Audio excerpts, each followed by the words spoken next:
आपने कान पकड़कर उठक बैठक करते हुए कई तस्वीरें देखी होगी, कभी स्कूल में, कभी सेना में। लेकिन लॉकडाउन के समय तो ऐसी तस्वीरें धड़ल्ले से आ रही थी। लेकिन ऐसी तस्वीरें देखकर क्या कभी आपके मन में ख्याल आया कि आखिर कान पकड़कर उठक बैठक क्यों कराई जाती है? क्या ये सजा है? और सजा है तो ऐसी सजा क्यों? क्या ये कोई एक्सरसाइज है? अगर एक्सरसाइज है तो फिर इसके क्या फायदे हैं? दक्षिण भारत के मंदिरों में कान पकड़कर उठक बैठक करने की प्रथा भी है। आज हम इसी कहानी को आपके सामने लाने की कोशिश करेंगे। दरअसल लॉकडाउन के बाद से उठक बैठक की ऐसी फनी तस्वीरें सामने आई जिसे देखकर आप भी अपनी हंसी रोक नहीं पाए होंगे। लेकिन आखिर लॉकडाउन का उल्लंघन करने पर उठक बैठक ही क्यों कराई गई? क्यों नहीं कोई और सजा दी गई? उठक बैठक के पीछे साइंस बताता है कि इसे करने से मेमोरी अच्छी होती है, दिमाग तेज काम करता है, ध्यान केंद्रित करने में मदद मिलती है, साथ ही कमर की चर्बी भी कम होती है। इसीलिए कसरत करने वाले लोग उठक बैठक जरूर करते हैं, यानी सजा भी और व्यायाम भी। उठक बैठक परंपरा आज से नहीं, ये प्राचीन काल से चली आ रही है और इसमें जो ये दंड के रूप में दिया जाता है, इसके पीछे कई राज है। इसका हानि भी है और लाभ भी है। अगर लाभ के रूप में देखें तो उठक बैठक करने से शरीर फिटनेस रूप महसूस होता है। जैसे योगा में हम लोग उठक बैठक करते हैं, अनुलोम विलोम करते हैं, इससे जो पेट पर चर्बी है वो चर्बी कम होता है उठक बैठक करने से। इसी तरह इसके हानि के रूप में देखा जाए तो इसको कराने से के पीछे एक राज यह है कि अगर हम कोई बच्चा गलती कर रहा है, चाहे वो शरारती कर रहा है, विद्यालय में ही है, अगर वो गलती किया है तो शिक्षक दंड के रूप में कहते हैं कि बच्चा तुम 10 बार उठक बैठक करो। तो वहाँ मानसिक उसको बच्चों को मानसिक तौर से दबाया जाता है ताकि उसको यह डर हो जाए कि हाँ हम ये गलती किए हैं तो गलती के एवज में हमको ये दंड दिया गया। रिसर्च के मुताबिक अगर आप 1 मिनट तक कान पकड़कर उठक बैठक करते हैं तो शरीर में अल्फा वेव्स की सक्रियता बढ़ जाती है। कान पकड़ने से एक्यूप्रेशर इफेक्ट पैदा होता है जिससे ब्रेन का राइट और लेफ्ट हिस्सा एक्टिवेट होता है। पुलिस वाले सरकार का सख्त निर्देश था कि लॉकडाउन में आप घर के अंदर रहिए, क्योंकि कोविड-19 एक ऐसा वायरस है कि एयर में भी इसका वायरस फैला हुआ है। अगर आप घर से बाहर निकल रहे हैं तो आप इससे संक्रमित हो जाइएगा तो इसका 100% अभी उपचार नहीं है और हो सकता है भगवान ना करे कि आप उस सीरियस मूड में चले जाएं जिससे आपको कुछ हानि हो। इसी के बचाव के लिए सरकार ने लॉकडाउन का सहारा लिया।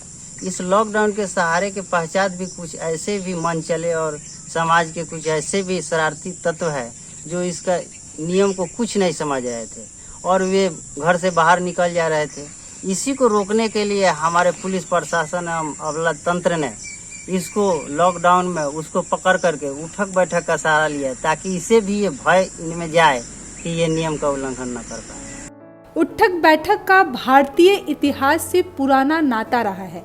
प्राचीन काल से उठक बैठक की ये परंपरा यूं ही चल रही है। अब तो वैज्ञानिक रिसर्च ने भी माना है कि उठक बैठक करने से इलेक्ट्रिकल एक्टिविटी बढ़ जाती है। इसीलिए अब विदेशों में स्कूलों में ये बच्चों को सजा देने के तौर पर उठक बैठक को अपनाया जा रहा है। उठक बैठक ये हिंदुस्तान के हर एक जगह की परंपरा के रूप में देखते हैं। दक्षिण भारत में पहले भी और आज भी मंदिरों में लोग दंड के रूप में उठक बैठक कराते हैं। तो ये तो हमारे प्राचीन भारत में चली आ रही है। अगर इसके बारे में विशेष ज्ञान हमको अगर चाहिए तो प्राचीन भारत का इतिहास उठाकर पढ़ लें, उसमें भी ये विडम्बना और ये विधि हमको दिखाई देगी और मिल जाएगी। लेकिन ये कैसे मिलेगी? अगर आप जिज्ञासु होंगे उसको जानने के लिए। वहीं आजकल विशेषज्ञों का मानना है किस तरह की सजा से बच्चों पर मानसिक दबाव बढ़ता है जो सही नहीं है। अब रही बात, इस परंपरा को आगे ले जाना चाहिए या इसी पर इसको दबा देना चाहिए, समाज के रूप में दंड के रूप में जो ये दिया जा रहा है ये सही है या गलत है।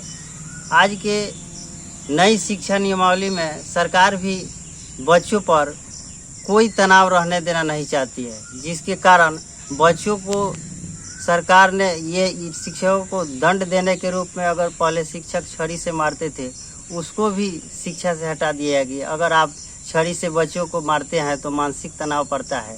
तो धीरे धीरे नई शोध में ये चीज़ें आती रहती है और ये तो प्रकृति का निचोड़ है कि जिस तरह शोध होता जाएगा कुछ खामियां है उसको दूर करते दिया जाएगा। जानकारों का मानना है कि बच्चों की कमियों पर सजा नहीं बल्कि टीचरों को अधिक फोकस तरीके से उस पर काम करना चाहिए। इससे बच्चों का बौद्धिक विकास होता है।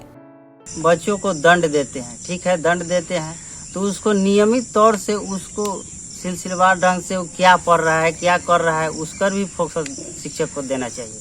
नहीं तो हम सिर्फ एक माह पर उसको देखें और गलती किया तो दंड दे दिए। एक बार दंड देने से कोई आगे नहीं बढ़ पाएगा और न सीख पाएगा। उसको सतत अभ्यास कराया जाए, सतत उसको सही दिशा में आगे बढ़ाया जाए, तब जा कर के बच्चा को अधिक बुद्धि विकसित होगा और वो डेवलपमेंट की ओर बढ़ेगा। बच्चे को क्या चाहिए? बच्चा को आज के दौर में किताब को किस तरह पढ़ना है और अपने परिवार में माता पिता के साथ किस तरह रहना है, इस तरह की बातें उसको अगर बताया जाएगा तो स्वाभाविक है कि सीख पाएगा। और बच्चा को बेसिक ज्ञान उसके माता पिता से मिलता है और सर्वांगीण विकास का जो ज्ञान होता है वो विद्यालय में मिलता है। तो विद्यालय में शिक्षक को इस चीज पर ध्यान देना चाहिए।